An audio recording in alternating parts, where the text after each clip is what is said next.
Opa, Otávio Castanho, do Coach Sem Limites, aqui trazendo para você uma entrevista com Anthony Robbins. O Anthony Robbins é uma sumidade no mundo do coaching, né? E ele domina a PNL. Então, tudo que eu gosto, coaching, PNL, o cara domina.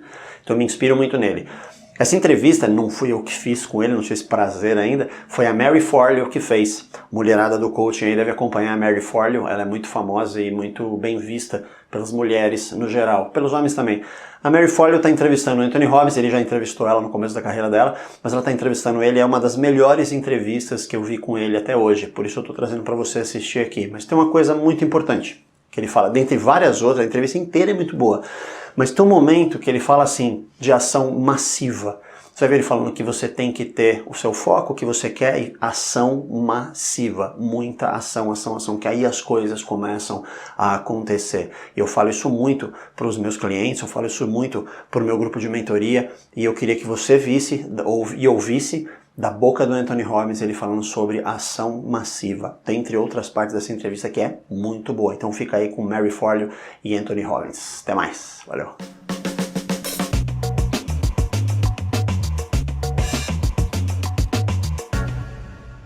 Hey, it's Marie Forleo, and you are watching Marie TV, the place to be to create a business and life you love. And I am so excited, I can barely contain myself, because today's guest is someone that I've admired for so long. He's impacted tens of millions of lives all around the world, and he's written an incredible new book, which we're going to talk about today.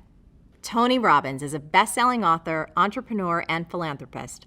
For more than 37 years, millions of people have enjoyed the warmth, humor, and the transformational power of Mr. Robbins' business and personal development events. He's the nation's #1 life and business strategist. He's called upon to consult and coach with some of the world's finest athletes, entertainers, Fortune 500 CEOs, and even presidents of nations. Robbins is a founder of or partner in more than a dozen companies in industries as diverse as a 5-star island resort in Fiji to custom 3D printed prosthetic limbs. Through the Anthony Robbins Foundation and his matching funds, Tony feeds 4 million people per year in 56 countries. He's also initiated programs in more than 1,500 schools, 700 prisons, and 50,000 service organizations and shelters. He lives in Palm Beach, Florida. Tony, it is so amazing to have you here. Thank you so much for making the time. Thanks for having me. So I think I told you this way back when you interviewed me for the New Money Masters. You know, I just want to thank you from the bottom of my heart. When I was in my early 20s, I went to Unleash the Power Within. Yes. And you made such an impact on me, and it's influenced everything I've done personally and everything in my business. And I just want you to hear like who you are, what you do, how you serve. It makes such a huge difference, and it means the world to me to have you here today. Oh, that is so sweet of you. So thank you for that. Let's get started, because one of the things I admire so much about you is your energy and your passion and your stamina. I mean, you've been doing this for over 3 decades, and I know everybody watching Actually getting closer to 4 now. which is awesome. It's so incredible. Yeah. And one of the things that I so admire is I feel like you keep getting better. You keep doing more. You keep serving on a higher level. And from a personal, just stamina standpoint, tell us a little bit about what you do every day. What are your habits? How do you keep yourself at this high level of service? Well, I think there's the physical side of it, which, I do the equivalent of an ultra marathon every weekend. I do 52 hours. On the last day, I did 26.5 miles. The previous day, 22 miles. So just the physical side, you have to be in incredible shape. And I'm in better shape physically today, both my endurance, my muscular strength, and so forth, than when I was 25, which is wonderful. And so I do certain things for that. But I think I should mention first, what's even more important is the psychological, spiritual side of things, because I think energy comes first, not from your body. It doesn't come from eating. It doesn't come from sleeping, because I've gone without those things for long periods of time and still been able to deliver. It comes from having a mission. It comes from something that you're being pulled by, not something you're pushing on. Those are 2 forms of motivation. You can push yourself to do things, and there's only so much you can push yourself to do. But if you're pulled, if there's something that you want to serve that's greater than yourself, there's something that excites you, if there's something that you're about, something you're made for, then there's a level of energy that most people would never dream of. And we all have that, but most of us don't connect to it and unleash it. So every day I connect and unleash that every single day. I don't hope it's going to be there, even though I know it will be, even though it's there. I don't take it for granted. And so I start out with my day by a process I do called priming. And what priming is, it's not a meditation, but it has meditative qualities. And what I do is I sit down. The first thing I do in the morning, I go and I jump in a hot tub or a hot water type of experience, and then I go to a freezing water. All my homes, I'm fortunate enough to have multiple homes, that I go, one of them I have a river I get to jump in. You've been there. Yeah. There are other places I have these cold plunges. And I do that to train my nervous system to go from 0 to 60 like that. Every muscle, every nerve in your body, every organ gets, when you hit 57-degree water, it hits. And so it's just my mental discipline. Then the second thing I do is I prime. And priming is I sit down and I do a minimum of 10 minutes because my mindset is if you don't have 10 minutes, you don't have a life. Right. So there's no excuse. So every day, sit down, and what do? I do 3.5 minutes where I do an explosive breathing pattern, a pattern that changes my biochemistry.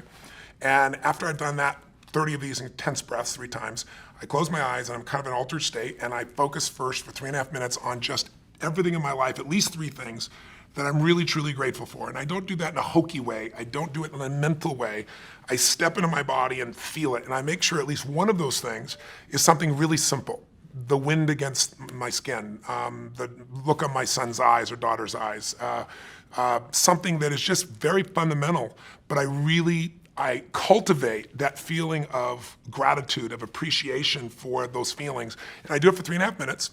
Then I do 3.5 minutes where I do this process of focusing on healing, strengthening, and serving. And I start in a circle, starting with myself, and then I go through all the people in my life and associates, and I just send love to them. Again, it may sound corny, but to me, it's a part of what I'm here for, and it's a part of cultivating that energy, that healing and strength energy, and strengthening my passion, my appreciation, my insights, my capacity, my endurance.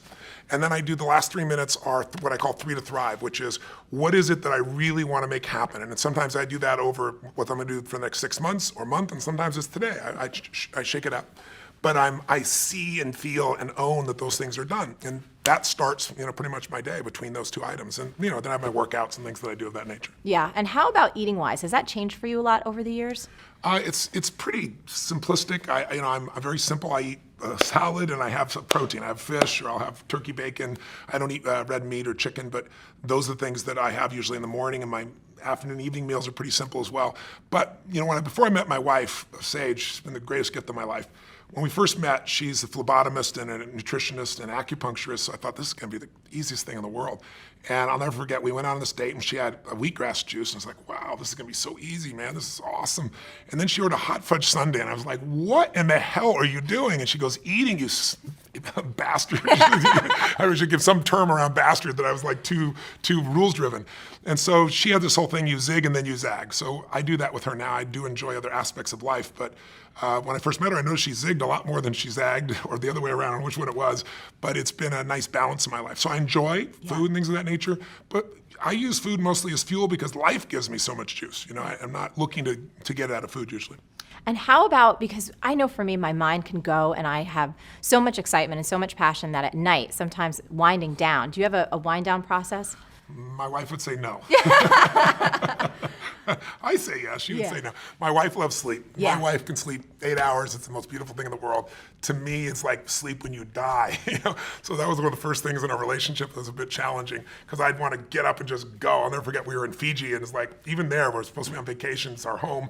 I'd jump up at 6 in the morning, and she's like, where the hell are you going? I'm going to start my day, run up the mountain, do it. She goes, get in bed, I'll show you how to start your day. I was like, okay, now that's a better way to start my day. Totally. But now what I've done is I get in bed with her, because she's a lady. If you get up in the middle of the night, where are you going? China. Where do you think I'm going? It's 3 in the morning. I'm going to the bathroom, So I've learned to get my work done in bed beside her, and then she goes to sleep. But I watch silly movies. I watch things to let my brain disappear. Reading does not slow me down, because then I start incorporating and using it. My mind goes crazy. I'm underlining everything.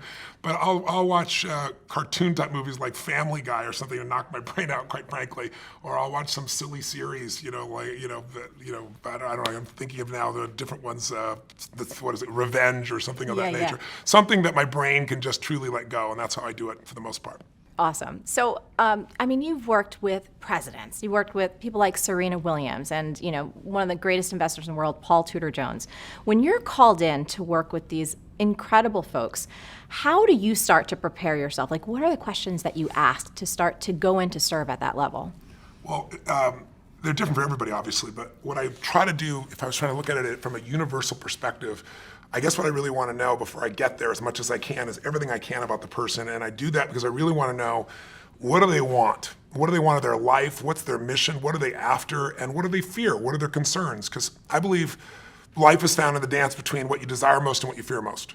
And if I know those two edges of a person, I know a lot. And then I dig under and try to learn as much as I can from other people about whatever the challenge may be. And then I go prepared to just learn from the person directly. But I want to know as much as I can before I go in there. Then I take all that I think I know, and then I see what's really real when I meet them. And I'm digging in to discover what's the challenge, what do they perceive it is. And usually, if I were to grossly generalize, if you're going to help somebody create a breakthrough, it all comes down to three areas. Either they've altered their strategy. We all have strategies, a specific way of succeeding, and sometimes we alter it, whether it be in sports or whether it be in finance or any other area. We forget something, we lose a little edge, we drop something out, and then it becomes a bad habit. Or sometimes it's a change in our beliefs. Like, you may have done something for decades and been really successful, but now, I know one gentleman who's a good friend of mine that, had 52 Academy Award nominations, and he said to me one day, he said, if I make one more freaking movie, I'll kill myself. He's just like, I don't want to make a movie, I don't want an Academy Award, I don't want any of these things, And it's just like he's satiated. And so sometimes when people get satiated, they lose their hunger, they shift their beliefs. And when you change a belief, you change your biochemistry. When you change your belief, you change the way you execute, you change everything. And we all develop stories. And sometimes stories are empowering and sometimes the mental stories are disempowering. So I'm listening for those, I'm digging for those. And then I also look at their state. Because you could do the same exact action from a place of being pissed off or from a place of playfulness, and the same action's not going to get you the same result. And so I'm looking for that quality of what's going on in them. And then I look and try to find out what it was like before. So with Paul Tudor Jones, I went back and I watched videos of him when he was at his best. And I saw how he used his body and the way he moved, and I saw him now sitting still and kind of slumped over, and he'd broken his leg, and he had talked at a different tempo. So I look at biochemically what's happening, physiologically, I look at psychologically what's going on, and then I look at structurally what they're doing. And then I develop a plan to help them get back to where they were and beyond, to better performance than they had before. Incredible. The other thing that I was fascinated I wanted to ask you so bad, you probably accomplish more than most people do in, I don't even know a time frame. And of course, you get to talk with people who are at the highest level of their game. When it comes to productivity, what do top performers know that a lot of people just don't? What are we missing? Well, I think the best performers are focused on outcomes and not activities. If you try to manage your to-do list in the world we live in today, where most of us have multiple roles, we're trying to be a great business person, a great husband or wife, great father, great community member, or whatever, there's just so many roles, you can never get all your to-dos done. And what helped me in my life was I started at one point saying, I'm not going to let myself fail every day. I'm not going to pick a to-do list, and I'm not going to not write a list so that I don't fail. I need to focus on what matters most. I needed to organize my life into categories where I say, these are the most important outcomes, and then I know why I'm going to do it. If you know what you really want, the target, and you know why, you have the focus and you have the fuel, then how to get there, there's so many ways to get there. And then the most important thing I think that the most productive people do is we leverage what we do. We don't delegate. Delegation is I give it to you, and then when it doesn't work out, I'm pissed at you. Leverage is I empower you. If I'm leveraged, I'm still part of that, and I'm going to make sure you succeed. I'm going to follow up. I'm going to make sure before the deadline I touch base with you. I'm going to make sure you have the resources to succeed. But what I do is empower people. Go, here's the outcome, here's the why. I get you and I aligned with the outcome and the why. You figure out how you want to do it. I'm open. You want brainstorm with me? I'll do it. You'll probably come up with better ideas than I do. And when you empower people to come up with their own how, and they know what and why, you can get the job done 100 times faster, especially if you get a group of people. I'm a big believer that early in my life, I thought I was such a smart person. I'm going to solve all this stuff. Part of it was being responsible, and part of it is ego that we all have inside ourselves if we've succeeded to a certain extent. I said, this is bullshit. You know what? Instead of one person solving 12 problems, I want 12 people to solve one problem. And I developed that practice, and I began to find that people that many people thought weren't going to contribute had insights nobody else had. I really got it from Steve Wynn. Steve Wynn's a dear friend of mine, and he's rebuilt Las Vegas, one of those brilliant men I know, multi-billionaire. And Steve really learns the most from the bellmen, from the people that would never make it into the C-suite. He learns what customers are feeling, what they're experiencing, how to have an impact, what needs to be changed, because these people are on the front lines. So I'm a big believer that you need leverage. And if you're just starting out in business, I know a lot of people that will probably be watching your shows are watching you because you're a successful businesswoman who's built your own entrepreneurship. You've done so many great things. I think in the very beginning, the hard thing is you think you can only do it yourself, and then there's only so many hours, and you've got kids and family and friends, and how do I do it all? The answer is you hire someone. You trade with someone. You trade them for 2 hours. That's what I did in the beginning. Because I'll never forget, I was just really young in my career, very in the early days, and I was running to get to the dry cleaners so I could get my only 2 suits. Because if I didn't get them, then the place closes, then I can't get on the plane, and running to the airport, sweating like crazy. I'm a sweater anyway. Right? It's like sweating like this, trying to get in the door, and it's like, what is wrong with this picture? I could be doing something that's so productive, and I'm standing in line at the dry cleaning place, and it's just nuts. And so I was really young, I was like 17, 18, 19, I don't know what it was. And I said, I'm gonna hire somebody. 2 hours a day, that's what I had to start with. And then it was 4 hours. And so my view is I don't do anything that someone else can do better, and I don't do anything that isn't the highest and best use of my time. Now, when I say that, that's gross generalization. There are things I still will do. But for the most part, by finding people and getting clear on outcomes and the why, what I call RPM, you gotta know the result, you gotta know the purpose, and then you gotta have a massive action plan. And the plan can change. But that RPM, the stronger the RPMs, the faster that car is gonna move. And I try to do that, not just through myself, but through other people. Beautiful. So last thing I want to talk about before we dive into the monster book, which I can't wait to get to, is this idea of slumps. I know a lot of times you're called in when someone's, either hit a plateau or they're having a tough time. So 2 questions. A lot of folks that write in, they'll ask me questions or they'll just comment on the blog and they find themselves in a tough spot. Maybe they've experienced a certain level of success and like you said with your friend, Peter, it's just like, I don't want this anymore. I don't know what I want next. Any common patterns or things that you can share about slumps and how we can support ourselves to get out of them? Well, most people hit plateaus, and the most important thing when you hit a plateau is not to be pissed off and stressed out about it because stress won't make it better. It's also not to take it lightly and go, oh my God, this doesn't matter. It's that delicate balance where you say, okay, how do I get from where I am to where I really want to be? And if you don't put the emotional charge on it, it's easier, but that's easier to say and harder to do. The pattern I see in slumps, whether it be an athlete or a financial trader or an actor or any of that nature, is number one thing that causes a slump usually is you get too comfortable. When you start doing something and you're really successful, a lot of people lose their hunger. And if you ask me, what is the single most important element of any human being that separates their level of success from the rest of the world? It's hunger. It isn't intelligence, as valuable as that is. There are people that are incredibly intelligent, can't fight their way out of a paper bag. You show me somebody who's not only hungry, but doesn't lose their hunger, they will dominate everything. And you see that in the greatest sports stars, the greatest entertainers, the ones that they're insatiable. And because of that, you like being around them because there's this energy about them, this passion about them, and very few people maintain that. And you lose your hunger, you go into a slump. You get overconfident.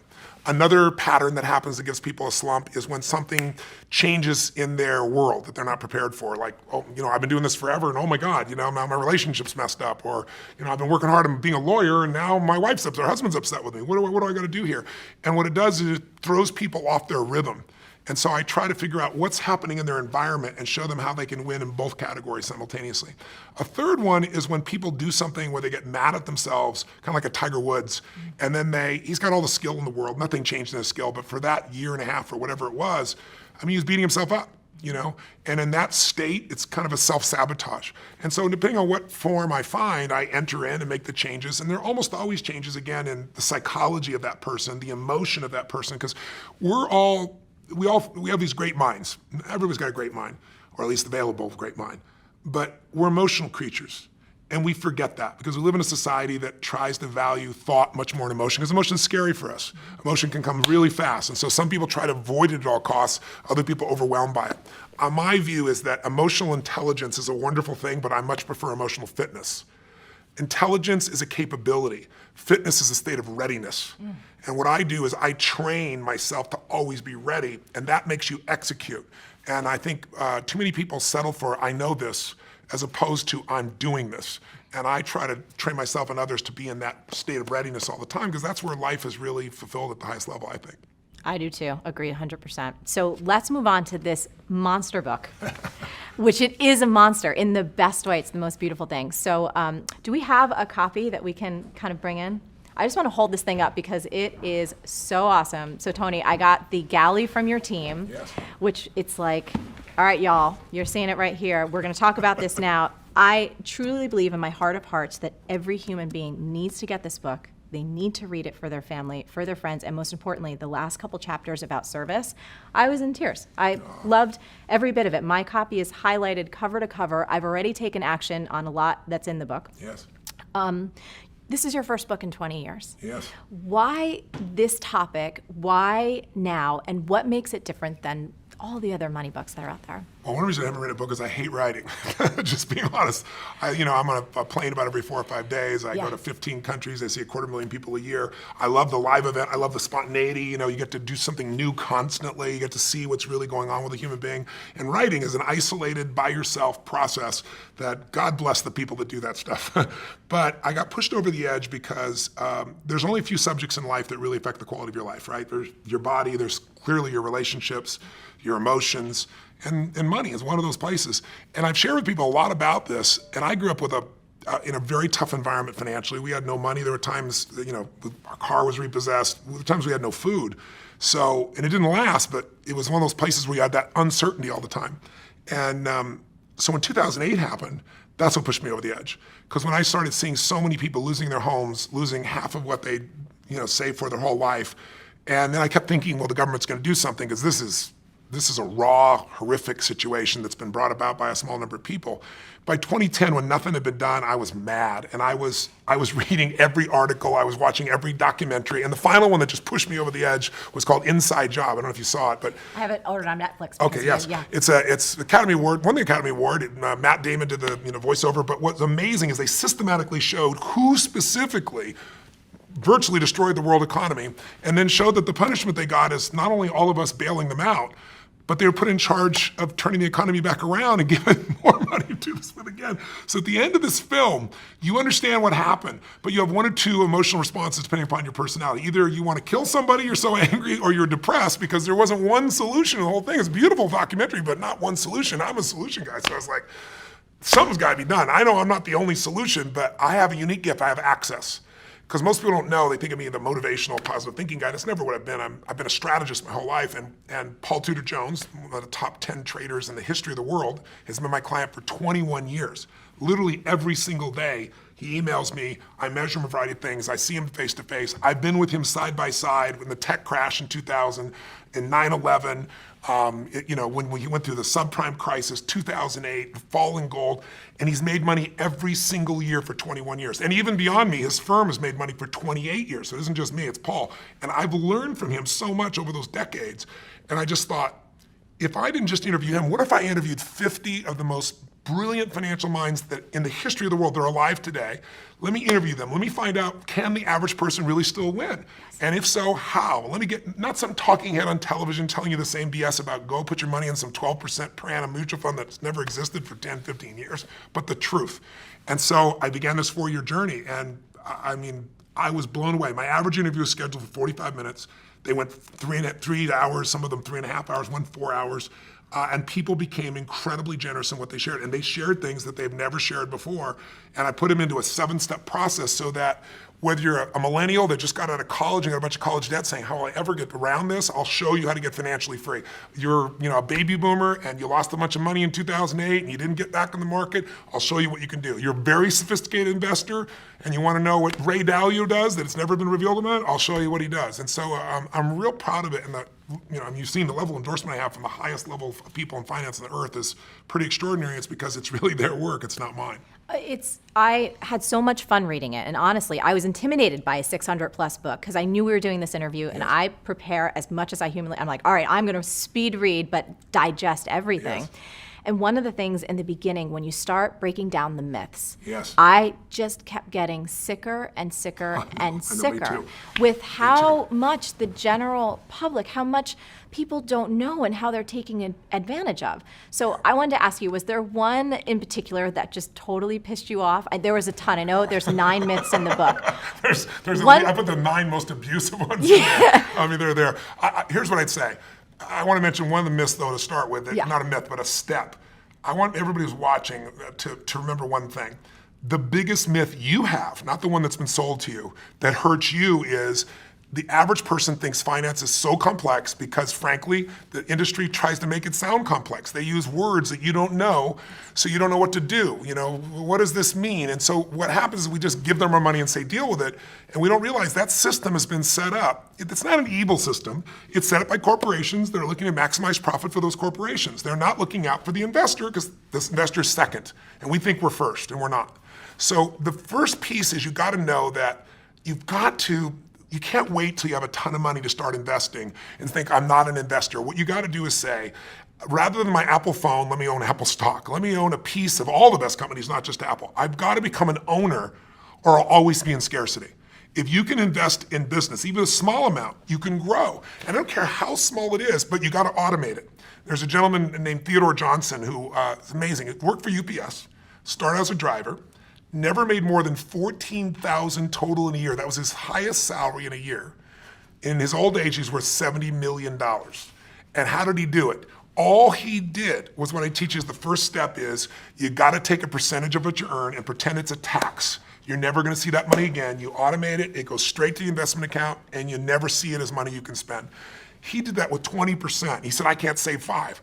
Somebody in his family said, if there was a tax, you'd pay it, and they made it 20%. When you save 20% and you compound it, its numbers are incredible. So I show people how to do that. But then the problem is, if you do that first step, but you don't do the second step, which is become an insider, yes, and understand the rules of the game, then the old adage is a person with money meets a person with experience, the person with experience ends up with your money. I mean, that's how it works. So I'll give you 2 or 3 of the myths real fast. One, this myth that someone says, give me your money and I'm going to beat the market. It's just a lie. Warren Buffett made it clear it's a lie. Ray Dalio, one of the greatest investors in history.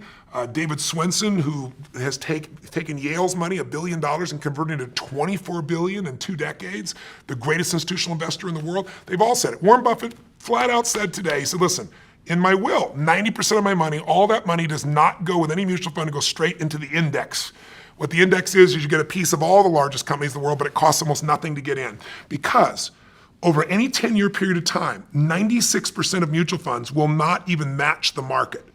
Now you're paying for a mutual fund. What this means is you hire someone because you say, I have a family, I have a business, I have a life. I'm not an investor. I'm going to hire someone who's a professional. It makes sense. They would do better than me. Unfortunately, that's wrong. Because what happens is 4% of them will beat the market, but it's not the same 4%. Mm-hmm. So your chances of finding the right one, have you ever played blackjack? yes, So if you play blackjack, everybody knows you play for 21. If you go above 21, you're gone. If you get 2 face cards and they're sitting in front of you and you got a 20 out of 21, and you got the chance to stay or say hit me, if you hit you, there's only one card that'll get you to the other. It's an ace. If your inner idiot says hit me, you have an 8% chance of winning. You have a 4% chance of finding the right mutual fund. It's not going to happen. So what happens for people is they think they've been sold, we're going to do better, and they might for a year or 2. But what matters, you live off the long term. You don't live off the year or 2, and they just don't do it. Warren Buffett has a bet right now with Protégé Partners, which is a group that does hedge funds, and he said, you can pick 5 hedge funds. You can mold the best of them together. I'm going to own the market, which costs me next to nothing. You're going to get the hedge funds, which cost a lot. 10-year bet, who's going to win? Put up $1 million. Right now, they're 6 years into it. Warren Buffett's at 42%, they're at 12%, right? Oh. Just crazy. So the second thing is after getting terrible performance, people say, well, fees don't really matter, or they'll tell you it's only 1%. And I ask people all the time, how much are you paying? And they go, I don't know, or they'll say 1%. 1% is called the expense ratio. That's like the edge of the sticker price. If you read that 50-page prospectus in your mutual fund, even one of them has 50 pages, which you won't, you'd have a hard time with a PhD figuring it out. In fact, there's a man named Hilton Smith, I quote in the book, who spent 2 weeks, he's got a doctorate as an economist, took him 2 weeks to go through them all and figure out there are 17 different fees. And Forbes says the average fee is 3.12. Now, if you're watching right now, I'm sure I've lost your brain with all these numbers, so let me make it real for you. 1% versus 3%, big difference. Huge. Right? Here's the difference. Just like you grow by compounding like Theodore Johnson did, your fees also compound. And people don't know that when they hear that little number. So if you have 3 people and one gets 1% in fees, 2%, the other 3%, they all get the same return. They start out with $100,000 at 35. For 30 years, they accumulate to 65 years old, 7% compounded. They all get 7%. The only difference is the fees. And when they go to retire, the person at 1% in fees is going to have $574,000. $100,000 to 574, not a bad. If they added not another dime, pretty amazing. The person at 3% in fees will have $224,000. 77% less money. If you want to win a race and you have a 100-pound jockey on the back of your horse, or you want a 300-pound jockey on the back of your horse, fees at 3% are that. If I said to you, here's a deal, let's do an investment, and here's how I want it to work. You give me the money, you put up all the money, you put up all the risk, I'll put up no money, I'll put up no risk. If you lose, I win, and if you win, I win. And if you win, over the life of the time, I'll get 60% of what you earn. You'd say, I'll never do that in a million years. That's a mutual fund with 3%. It's one of the only industries on earth where they've confused this enough that we don't understand we're overpaying by thousands of percent. You could own the stock market, the S&P 500. You can own a piece of all 500 big companies through like the Vanguard 500. And you get the best of all the business, Apple, Exxon, all these companies. And it costs you 0.17. That means less than 0.2%. If you went to a normal mutual fund, you might own the same companies for 3.17. That's like buying a Honda Accord for $20,000 or $350,000 for the same car. If you pay $350,000, you figure out the person next door paid $20,000, so you go crazy. That happens every day with finances because people don't know how to look at this. So when they read the book, that'll never happen to them again. Yeah, and this is, I mean, there's so much. I could talk to you forever, and I know your team is like, oh my God, we got to get him out of here. But a couple things before we wrap up. First, what we discovered with the all-season strategy and what you were able to inspire Ray, one of the leader of what? The largest hedge fund in the world. Yes. It's absolutely incredible. He's an amazing man. Let me just give it to you really quick. Ray Dalio is his name. Ray heads Bridgewater, which is the largest hedge fund in the world. A hedge fund is where wealthy people often put their money because they can bet up on the market or down. They'll be able to do a lot of things as a hedge fund. And a large hedge fund, a good sized one might be 15 billion, Ray's 160 billion, so he's 10 times the size. To give money to Ray 10 years ago, you had to have a $5 billion net worth and a minimum of $100 million on the first day, or he wouldn't even talk to you. That was 10 years ago. Now, no matter how much money you have, you won't do it because he manages money for China, for countries, for giant pension funds. So I get a chance to meet Ray, and I did 15 hours of prep for that. Just like I want to be all pitch and catch with him. I was very fortunate, found out that he'd listened to my tapes and was a fan of my work from years before. And so our 45 minutes went close to that 3-hour mark again. And at the end, I said to him, went back and forth, and he really enjoyed it, and I enjoyed it, obviously, learned so much. I said, Ray, I asked this to all these people, if you could never give any of your money to your children, and all you could give them was be a strategy, a plan, a portfolio that they could not only succeed with, but they wouldn't have all that ups and downs that make people get out of the market and lose. I said, what would it be? And he said, my all-weather portfolio. I've already designed it. All my money's in it. My kids' money, all the money that I have for contribution to society is in it. And he said, because I know I'm not going to be here forever, and I need something that's going to work in any market. And he said, I've worked it all the way back to 1925. I've tested it, and it makes money. And he said, I did it for myself for years, and now I do it for my clients. I said, explain it to me. So he explained it to me, and I'd done my homework. I knew a lot about it already. But at the end, I said, okay, Ray, you've really explained this. Brilliant.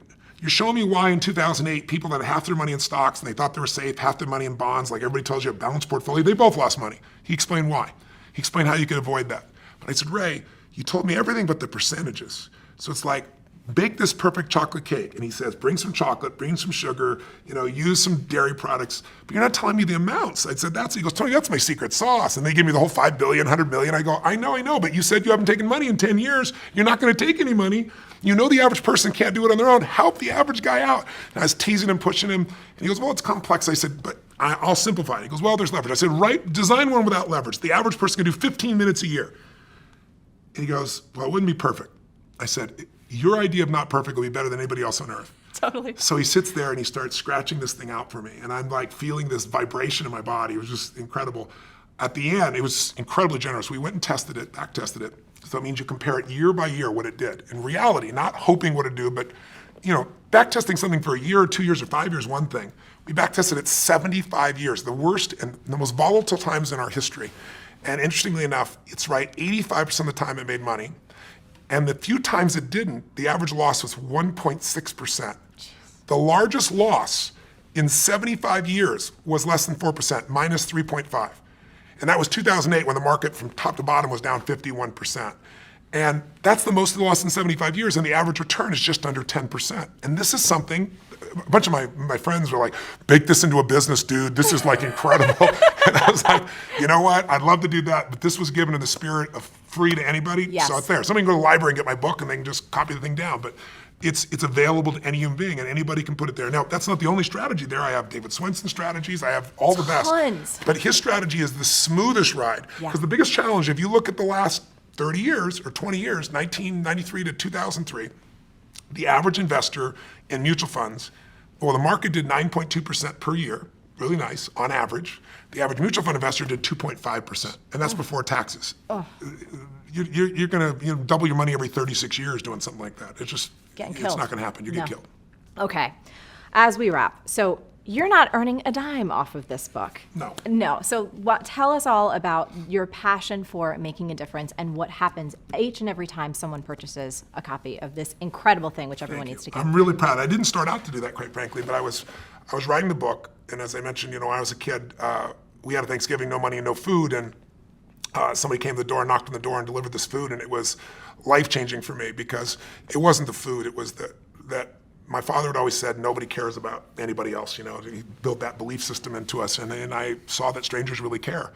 And so I swore someday I'd do something to give back. So I was 17, I fed 2 families, and the next year 4 families, the next 8. I didn't tell anybody, but after the 4th year, I was like, I could use some help. So I got my friends involved, and then my companies, and then it built to 1 million people, and then 2 million people. In the last 4 or 5 years, I've been matching the 2 million my foundation does personally with another 2 million, so we feed 4 million people a year. But while I was writing this, Congress last year passed a new budget that nobody seemed to pay attention to, where they cut food stamps, they don't call it food stamps anymore, but it's food stamps, by $8.7 billion. It basically limited 2 million people from having food. And so I work with all these nonprofit organizations that are already struggling, and it just made me crazy. And I thought, okay, what if I'm working my ass off on this book, but you know what? I could donate all the profits of this book, not a percentage. And then I thought, what if I donate all in advance? Whether I make money in the book doesn't matter. I'm going to do it in advance. How many people could I feed? And it was 10 million. And I was like, wow, that excited me. And it just grew a life of its own. As time went by, I started thinking, how could I really get people's attention about it? And so I finally decided that I'm going to feed 50 million. I'm writing the check actually next week. Personally, I'm going to feed 50 million people up front. And in addition to that, I'm working with Feeding America. They're the best hunger relief organization in the United States. And they're going to partner with me to get matching funds so we can feed 100 million people.